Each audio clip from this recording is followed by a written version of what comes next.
एक बहुत लंबी यात्रा के बाद जब श्रेष्ठी के काफिले ने तक्षशिला नगरी में प्रवेश किया तो चाणक्य वहां का वैभव और सुंदरता देखता ही रह गया। नगर की काले पत्थरों की बनी हुई साफ सुथरी सड़कों वाली गलियों में भीड़ के बीच आचार्य और विद्यार्थियों को आते देखकर उसे समझते देर नहीं लगी कि उससे श्रेष्ठी ने क्यों कहा था कि तक्षशिला शिक्षा का एक प्रमुख केंद्र है। इसके बाद जैसे ही श्रेष्ठी की गाड़ियों का काफिला नगर के मुख्य द्वार को पार करके बाजार के बीच से होते हुए अनाज मंडी के द्वार पर पहुंचा, चाणक्य अपना दंड और पोटली संभालने लगा, क्योंकि अब वो समझ चुका था कि उसकी मंजिल आ चुकी है। मुझे आज्ञा दें श्रेष्ठी जी। तो क्या हमारा साथ यहीं तक था? जी श्रेष्ठी जी, और आपका कोटि कोटि धन्यवाद। तो अब तुम यहां से कहां जाओगे? जहां ईश्वर की इच्छा हो। सावधानी से उतरना चाणक्य। अवश्य। प्रणाम। आपने मुझे दिशा दी और मेरी यात्रा को इतना सुगम भी बना दिया। अब मुझे आज्ञा दें।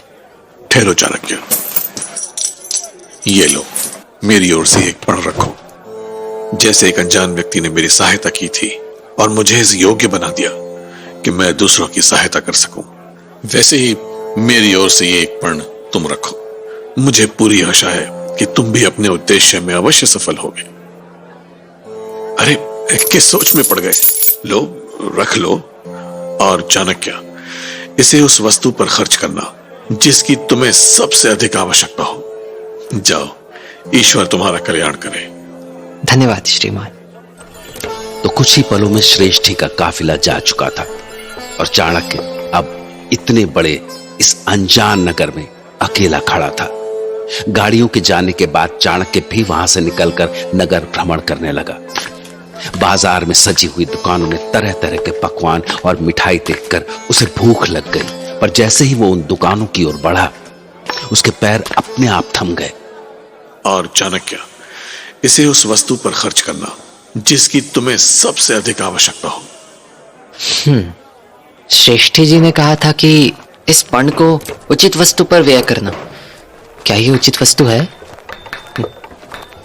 नहीं, अभी तो मैं बिना कुछ खाए जी सकता हूं, अपने लक्ष्य की खोज कर सकता हूं। नहीं, ये खाने की चीज मेरा लक्ष्य नहीं हो सकती। मेरा लक्ष्य तो ज्ञान है, शिक्षा है। मुझे इस पर्ण को उसी की खोज में लगाना चाहिए। अरे गाड़ीवान, मुझे उस स्थान पर ले चले जहां इस नगर का सबसे बड़ा गुरुकुल हो।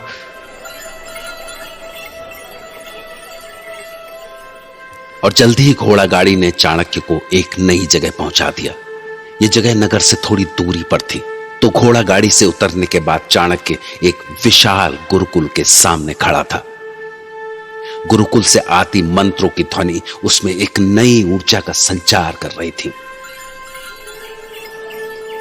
हे ईश्वर, मैंने वो पर्ण कितनी सुंदर वस्तु तक पहुंचने के लिए व्यय किया। क्या भव्यता है इस गुरुकुल की। भला इस विशाल गुरुकुल में कौन शिक्षा प्राप्त नहीं करना चाहेगा? बालक, बालक, बालक। हाँ, यहाँ मेरे अलावा कोई नहीं है, तो अवश्य ये आचार्य मुझे ही बुला रहे हैं। चलकर देखता हूं। प्रणाम आचार्य। शतम जीवेत। मैंने तुम्हें आज से पूर्व यहां कभी नहीं देखा। भ्रमण पर आए हो? मैं इस गुरुकुल में शिक्षा प्राप्त करना चाहता हूं आचार्य। ये तक्षशिला विश्वविद्यालय है बालक, और यहां शिक्षार्थियों का नामांकन साधारण रूप से नहीं होता। उसके लिए कठिन परीक्षा देनी होती है। इस प्रतिष्ठित विश्वविद्यालय में परीक्षा देना मेरा सौभाग्य होगा आचार्य। साधु साधु, ज्ञान के लिए तुम्हारा समर्पण मैं देख सकता हूं बालक। आओ मेरे साथ, मैं तुम्हें कुलपति के पास ले चलता हूं। वो ही तुम्हारी परीक्षा लेंगे। अवश्य आचार्य। क्या तुम्हारे साथ कोई और भी आया है? तुम्हारे पिता या? नहीं, मैं अकेला ही हूं आचार्य। आओ, ये कुलपति का कक्ष है। तुम अभी यहीं ठहरो, मैं कुछ ही समय में कुलपति से तुम्हारा परिचय कराता हूं। जो आज्ञा आचार्य। कहिए आचार्य। आपसे कुछ चर्चा करना चाहता हूं कुलपति। कोई विशेष चर्चा? हां कुलपति, मैं आपकी किसी से भेंट कराना चाहता हूं। बुलाइए, कौन है? जो आज्ञा। आओ बालक, मेरे साथ आओ। जी आचार्य। कुलपति, ये बालक आपसे भेंट करना चाहता है। मेरा प्रणाम स्वीकार करें कुलपति जी। आयुष्मान भव। अपना स्थान लो बालक।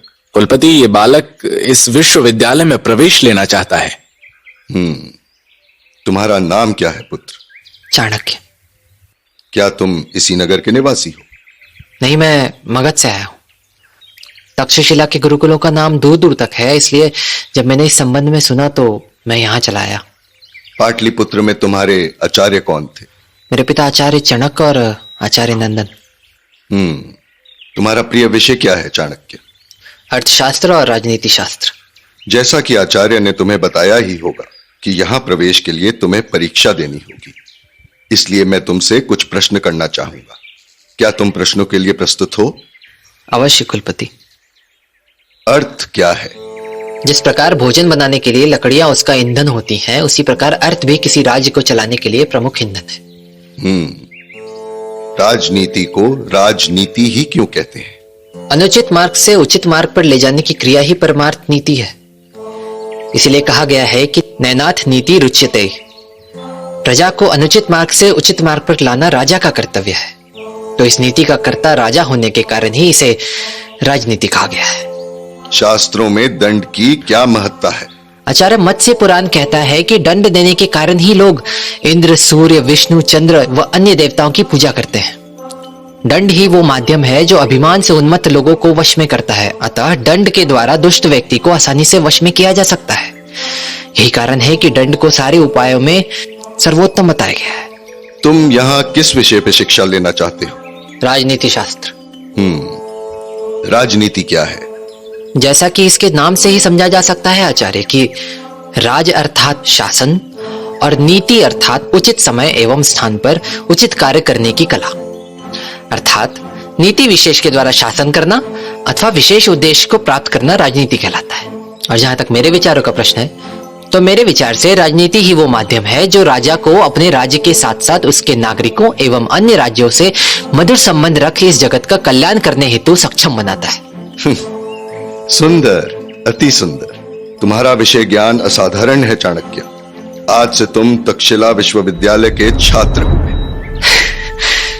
आपका कोटि कोटि धन्यवाद आचार्य, आपका कोटि कोटि धन्यवाद।